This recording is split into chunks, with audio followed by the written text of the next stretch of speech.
क्या नाम है आपका? DJ Mithilesh mixing point Shripur.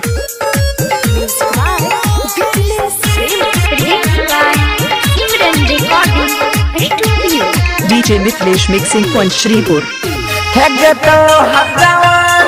छोड़िया पूरा कंप्लीट छोगे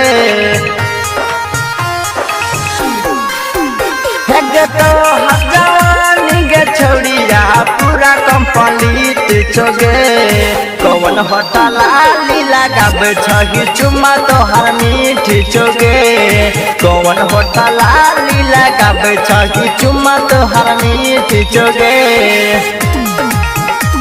क्या नाम है आपका? DJ Mithilesh mixing point Shripur, Koshigaon 36।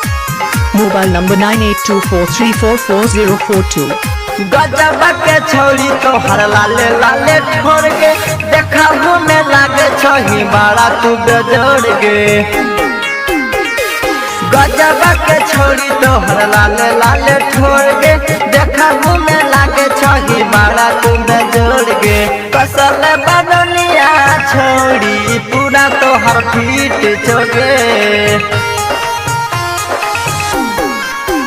हगे कसल बदनिया छोड़ी पूरा तोहर पीठ छोगे कौन होटल आलिया लगाबे छही चुम्मा तोहर मीठ छोगे कौन होटल आलिया लगाबे छही चुम्मा तोहर मीठ छोगे। DJ Mithilesh, DJ Mithilesh, DJ Mithilesh.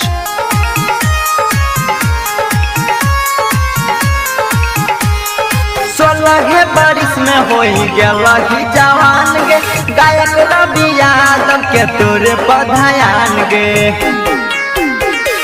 16 बारिश में हो गया जवान गे गायक रवि यादव के तोरे पधायान गे कहे छो सोनी सागर सब कुछ तोहर पीठ छोगे